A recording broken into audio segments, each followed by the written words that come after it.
I just bought this Lamborghini Urus for my girlfriend. And it was cheap, obviously. Oh, the body's come on. But there's one reason why this car is sat here for over a year now. Buying any crash damaged car is a huge risk. That's bad. I should know. We've done plenty before.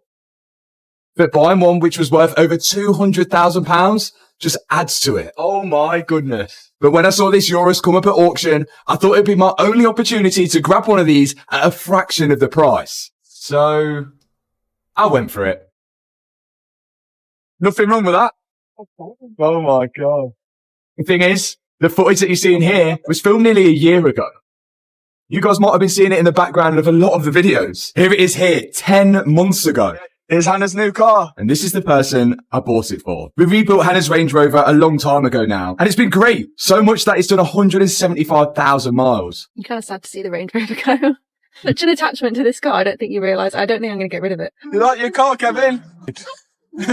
This is really. Oh, yeah. I think she likes it. Oh, you like it? But who wouldn't like a Urus? Yeah, that's well So nice. how quick can you fix it? But that was the question I couldn't answer.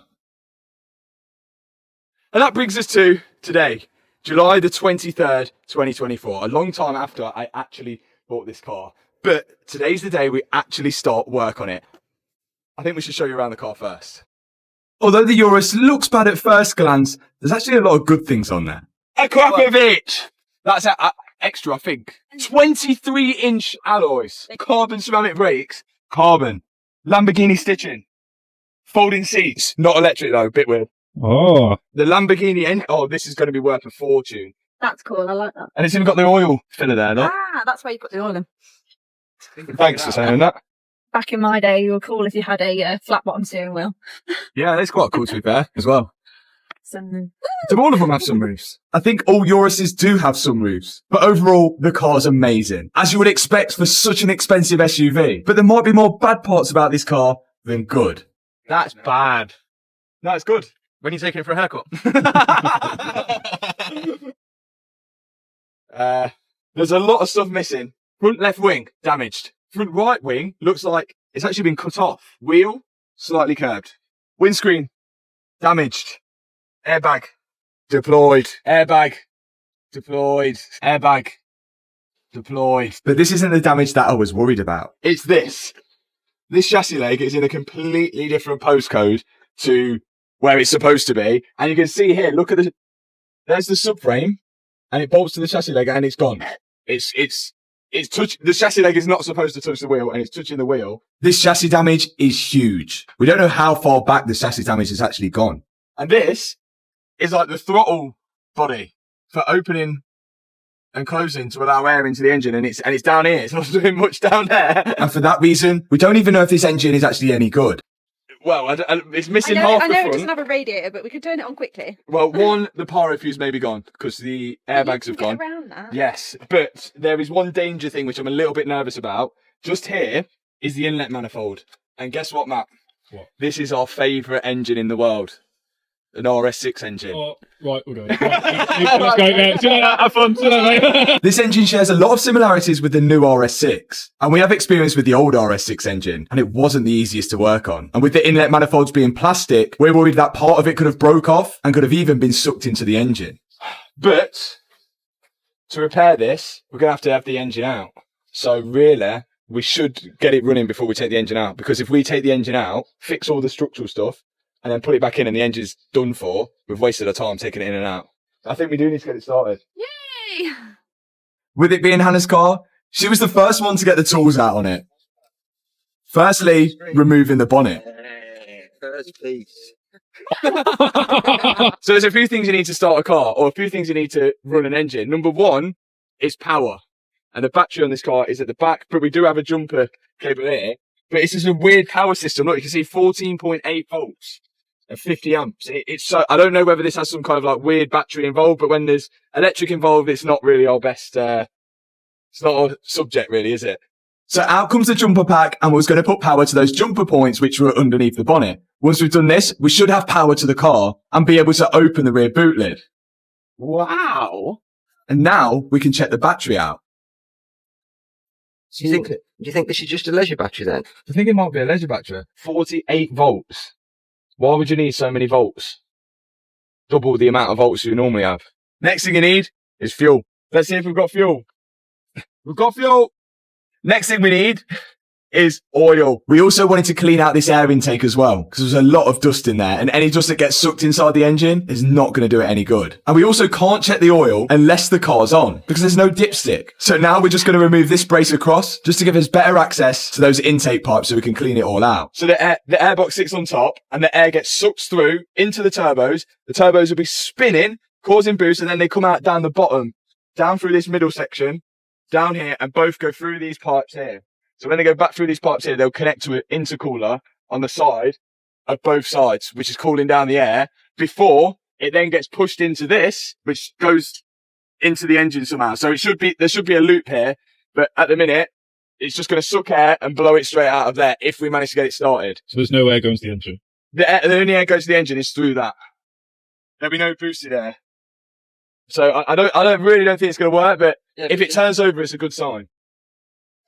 Yeah, that's about all you're going to get it to do, I think. There was a few other things we needed to do, like bend this pipe out of the way before we could get it started. Mechanic. Is that mechanicked it? That's one bit we don't need to repair now. Right, Annie, you going to start it?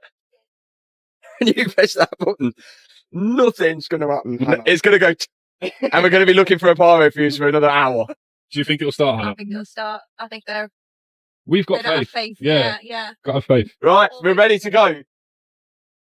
Is that it? Nothing. Oh, the battery's completely dead. Look, it's still counting down. My dad then thought it'd be a good idea to attach 2 jumper packs to the jumper points underneath the bonnet to give it that extra bit of juice that the car might need to get it started. Okay, you want to go for it? Oh my God!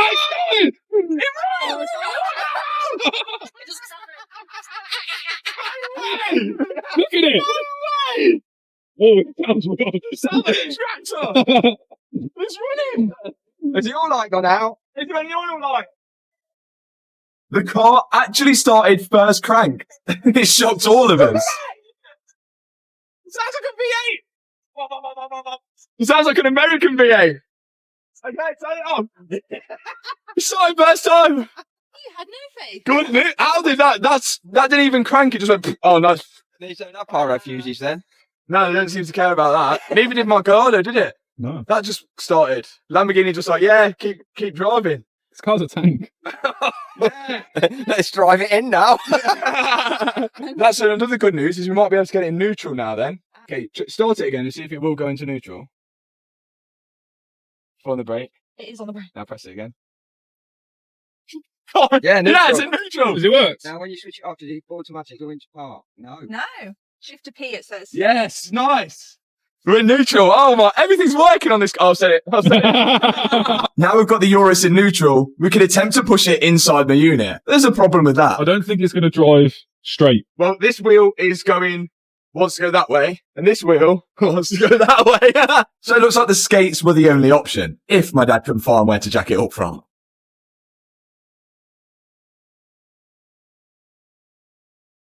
Eventually, he got there. And with the front wheels on skates, we should now be able to pull the car. Oh my. Tactic. Pull it from the chassis leg, because if it doesn't work, it might pull the chassis leg straight. No, that's a good knot. That's a good knot. Yeah, solid. I'm not... Oh my. It seems we finally got it moving. But one question you might be thinking is, how did this Urus end up in this? Some good progress on getting it inside the unit so we could begin work on it. So to help this V8, we brought an OG back. Yeah. The C63 come in handy just to pull the Urus a little bit straighter so we could get it inside. What a sight that is. Car's in, we've just got to get it through the ramp there. So we're going to try one theory before we try anything else, which is start it, put it in reverse and see if it'll just drive back, even though the wheels are like that. All it's got to do is go in a straight line. Yeah, we don't know whether it'll rev because there's no throttle bodies.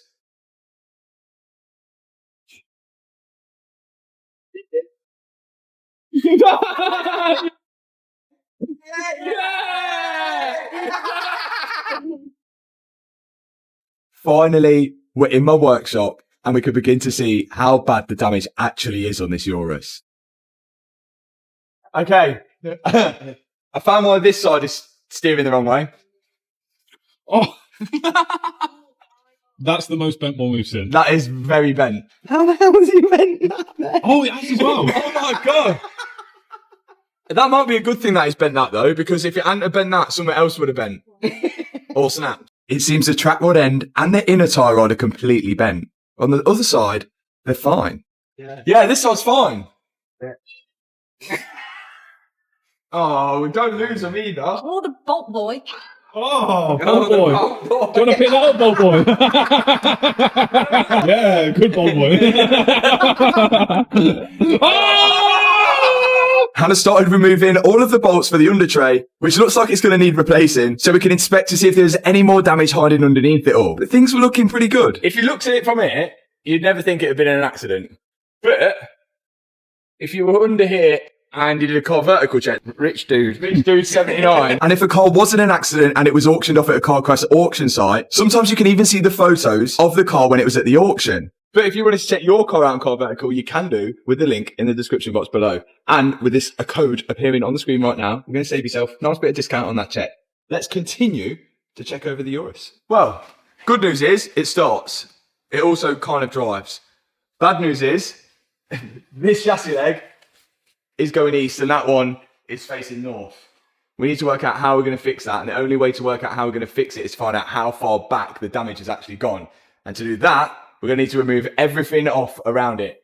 Engine, wheels, suspension, the full lot. We're straight into it. We're committed. We're doing it. Let's go. First step, let's get the wheels off. Look at that. Yeah, that's abysmal, isn't it? Why doesn't it? Now you can see how bad this leg has actually moved. Pretty far. Now I'm onto the arch lining. Well, the front part of it and the back part. It seems both are damaged, but behind it seems all good. Now my plan is to take this engine out. We're going to do it exactly like we did the RS6, straight down on the subframe. And to do that, I've got to detach anything on the subframe which is attaching it to the car, like these upper control arms, which we've easily removed now. Okay. Away. And then all the electrical connections, like the ABS wire, the brake wear wire, and the ground wires bolted to the chassis. And instead of disconnecting the hydraulic brake line and losing all the brake fluid, I'm going to unbolt the caliper from the wheel hub and then hang the caliper up on the damaged part of the chassis. Because I imagine it's not a straightforward job to bleed these brakes. Eventually, the huge caliper was off and I can hang it up. For safety, because this is coming down, I'm taking this off. These brake discs are around £5,000 of brake discs. And because they're made out of carbon, they break pretty easily. So the last thing I want to do is drop them on the floor. And once they're off, I'm going to disconnect the airline, go into the air ride suspension. That way we can drop it all down. And my dad's done the same on the other side. Time to go underneath. The engine and the gearbox is all going to come down as one whole piece. So we need to disconnect everything that is connected to the engine and gearbox, including the prop shaft, which is going to the back. We need to take that off. And the exhaust, we need to get out of the way so we can get to the prop shaft. So first step, these trays and the exhaust. Let's do it.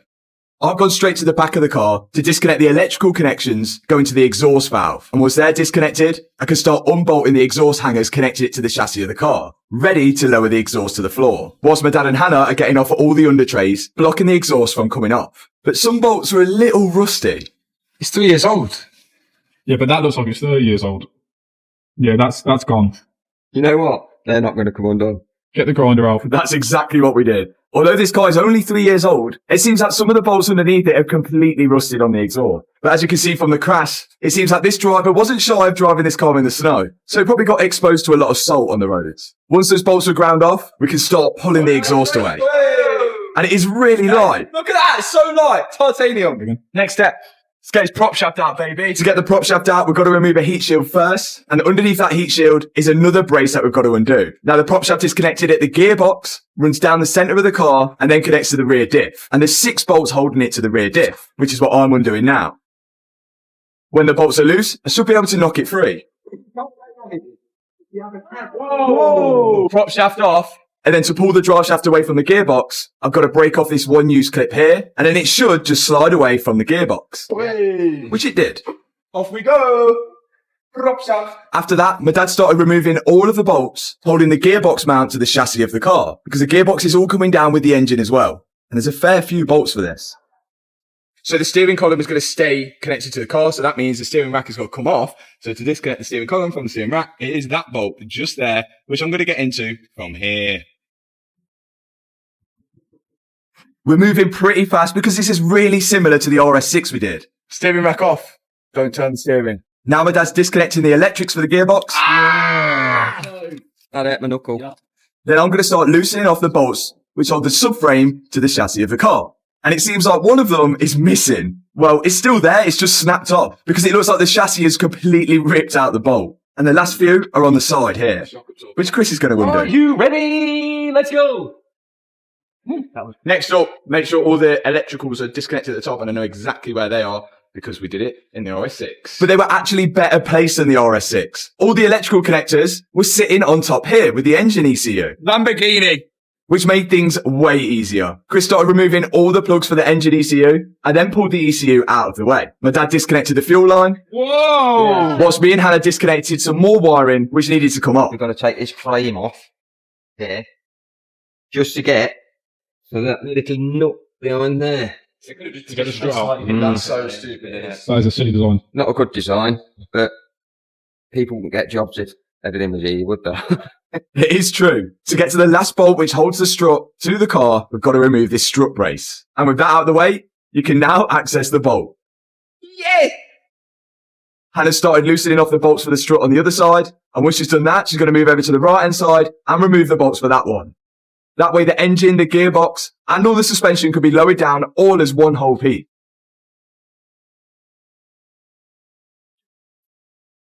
Look at this bolt. Bent. Bolt's bent. Which means that that could have been in there like that. And we think the subframe's probably gone across. Bent the bolt. It's coming out. I genuinely thought there would be a lot more things to undo. Well, I don't know if you've noticed, but half of it's already missing. Now we can push the pallet underneath the engine and loosen the last few bolts holding the subframe to the car, which should lower the engine onto the pallet. Last one, guys. Get excited. Woo, we're about to take a Lamborghini Urus engine out. For the first time ever. Yeah.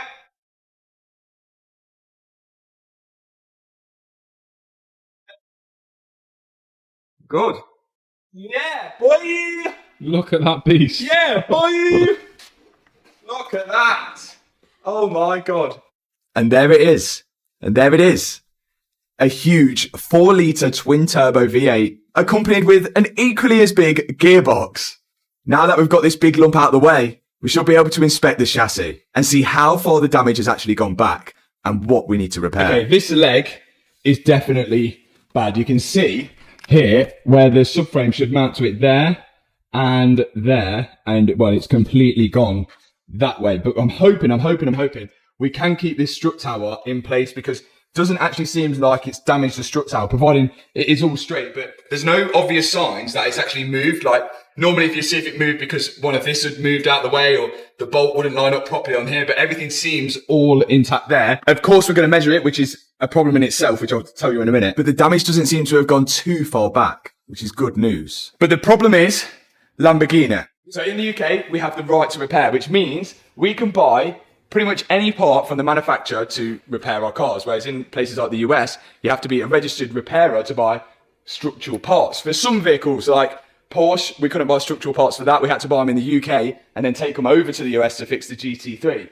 Whereas on the Lamborghini parts, we can buy these structural parts, we can buy this chassis leg and everything like that. But the one thing they can hold from us in the UK is repair procedures. They don't have to give us the repair procedures, and we're having that problem at the minute. So Lamborghini won't give us the repair procedures because we're not a registered Lamborghini repairer. And the only people which are registered Lamborghini repair body shops is Lamborghini themselves. So we can't even go to a body shop and go, come on, slide it through the back door. But Audi, we can get the repair procedures for, and we can get all the measurements of the chassis. So we now have Audi Q7, which is the same chassis as a Urus, we think, and we hope, measurements for this. We should have the measurements like this of exactly where they need to go. And they also have tolerances. Look, plus or minus 2 millimeters on Audi, which is quite a bit, to be fair. So now I'm going to measure the points on our chassis and see if they match with the measurements that we've got for the Audi Q7. and we're using this tram gauge, which is what they use in the body shops. 470 millimeters.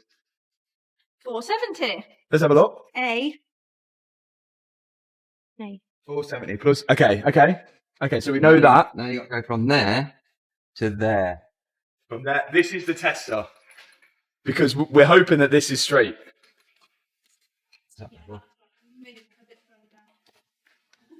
We've got 1075, 1076. What you got? 1110.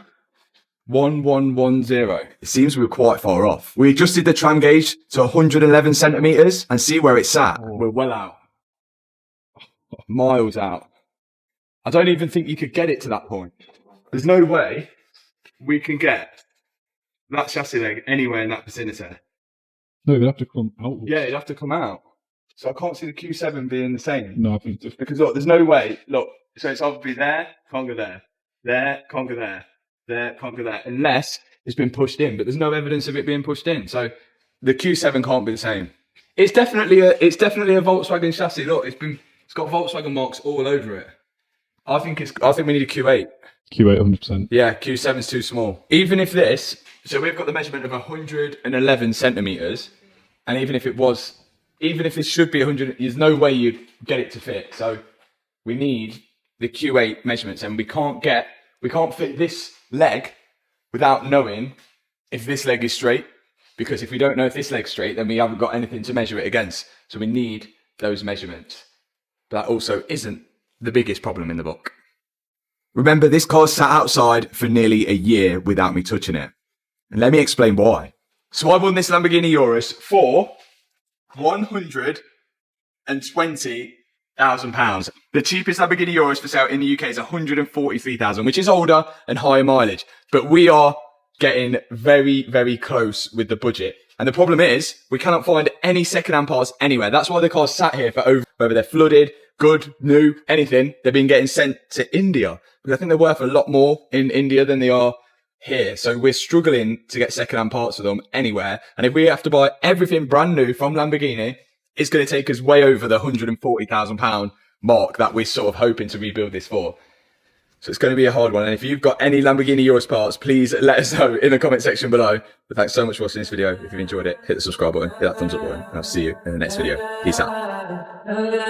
Mechanic is like a doctor but for a car, but then doctors argue and say, yeah, you try fixing a car though whilst it's running. Oh. Wow, science. You're like a drug that I just can't deny.